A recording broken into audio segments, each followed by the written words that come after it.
So as you probably noticed in a video I did last week, when I drove the mule down the road, our road's pretty rough. My neighbor, he got 4 truckloads of dirt delivered today. That's a lot. I'm gonna go up and spend some time just spreading that out and see if I can't make a good impact on the road and make it a little bit smoother.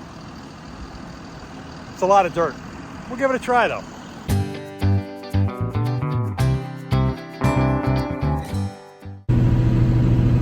Slowly getting this big mound spread out on the road. And then when I'm done with that,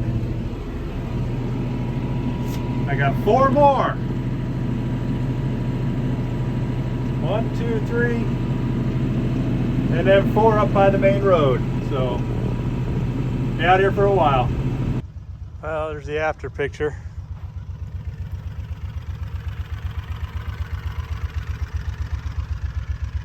It's not perfect by any stretch.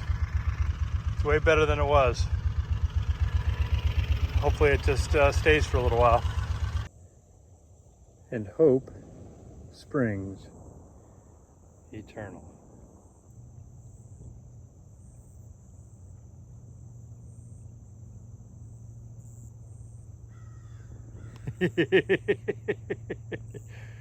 End game, dude. Nice try. Birds are back to get some bugs.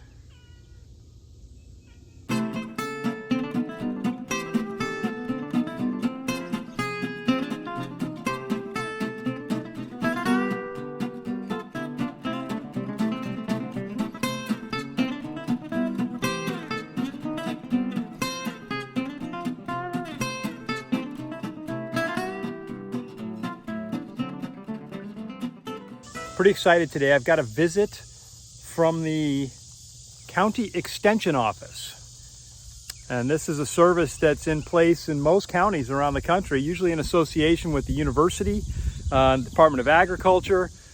And these folks exist to help provide expertise to people in the agriculture business or people with agricultural interests to help guide them, answer some questions. And so I reached out to them, and they're going to come over today, take a look at the place, and just help me form a vision for the future on what it should look like and what's best suited for the property based on what they see here. So it should be pretty cool. Looking forward to it. Good visit with the Extension Service. I didn't video any of it because, I don't know, kind of felt rude. I don't know, nice lady, but she came out, we looked around the property. Things we talked about the most. Number 1, grass. The mainstay grass here, sort of the foundational grass, is Bahia. And so what I learned is, and something I already kind of knew, is that, we don't have super nutrient dense soil here in Florida. And so that limits how much nutrition that your ruminants are going to get and how many ruminants you could put on an acre. From the perspective of the Extension Service, for this part of Florida, they say 1 cow per 2 acres per year is about what you're going to get on their model to raise your cows. She was very clear that you want to make sure that there's a cat in the background. No, she wanted to make sure that I understood that when you're grazing, the ideal height when you want to put your livestock onto the grass is about 12 inches, 10 to 12 inches in length on the grass. And then you want to move them off before the grass goes below 3 inches. And that's in order to give the grass the best opportunity to recover before you come back into that pasture. I talked to her about my desire to be able to do silvopasture and open up the inside of the woods and have grass grow. She said it's a great idea, and she's seen it work really well in a lot of places. The issue is to make sure that I open up enough of the forest to allow enough sunlight to get to the ground to grow grass. And as Greg, Judy, and others talk about in their videos, really you're a grass farmer. Everything that you're going to do comes from the grass. And so you really need to pay attention to all the variables and make sure that you're giving your grass the best chance it has to grow as thickly and as nutrient dense as is possible. 1 cow per 2 acres per year on her model. I said, so if I just wanted to have like a homestead amount of cows, let's say if I had 5 cows, 3 to 5 cows. If I had 5 cows, I would need 10 acres. And she said, that's the basic math. Her recommendation though would be to have more, 15 to 20 acres, because you want to be able to account for poor climate conditions in any given year. So if you get a year without rain, if you get just something weird happening, then you want to be able to have more pasture to help cover down on the amount of grass that your ruminants are going to need. One of the other things she mentioned is that finishing a cow on grass in Florida is going to take you longer because there's not, again, the depth of nutrients in the grass that's here, which is why Florida is mainly known for what they call cow-calf pairs, right? So that's, you have a cow, she has a calf, you raise the calf to a certain point, you sell it off. That's the business model. Because finishing growing out a cow on the grass here is going to take you longer. She didn't state that you have to do anything differently than let it finish out on grass, but your typical timeline, as I understand it, is about 30 months to grow out a cow to harvest. And if you're just doing it on the grass here, the Bahia grass, you just got to be prepared to embrace a longer timeline before you're able to do that. I asked her about breeds, if there was anything special I needed to consider, because mostly what I see around here is some variation on the Black Angus and the Brahma. She said, yeah, take your time, figure out what's going to be the right thing because of the climate. Black Angus, like if you brought an Angus straight over from Scotland, right, not going to do well down here in a hot and humid environment. However, you take a Brahma, which comes from India, and he's going to slough off and just laugh at whatever's happening here. So that's a lot of what they breed is Black Angus with Brahma. To get a Brangus, I think it's called. You get an animal that's tolerant to the climate, but also is a good sized critter. So you've got that as a consideration as well. But she said maybe just take your time and look at those which are going to do well in this environment and on grass. The other thing that she recommended was that in the winter, because you may not have as much regrowth, it's not a bad idea to take a portion of your pastures and put a cover crop on it. Sorghum, clover, things that are going to provide food in those winter months for your ruminants when you turn them out there.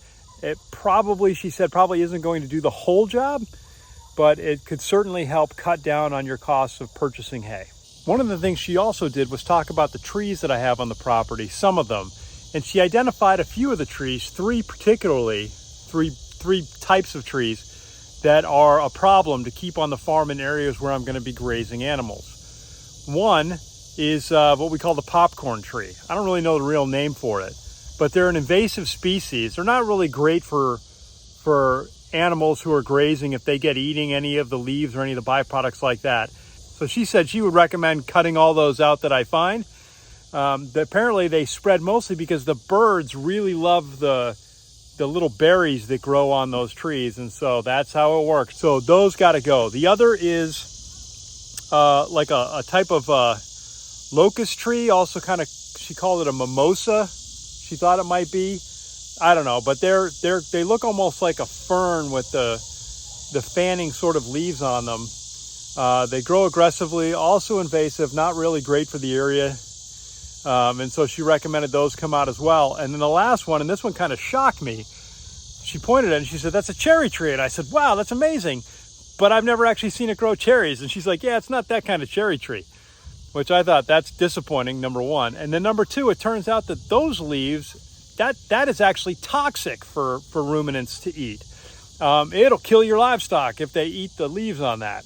You get a storm, the branches fall down, green leaves on the ground. Hey, let's eat some of those. Boom. She highly recommended that come out. And so I'm going to take care of that as well. Overall, really informative and good visit with her. She left me a bunch of reading material.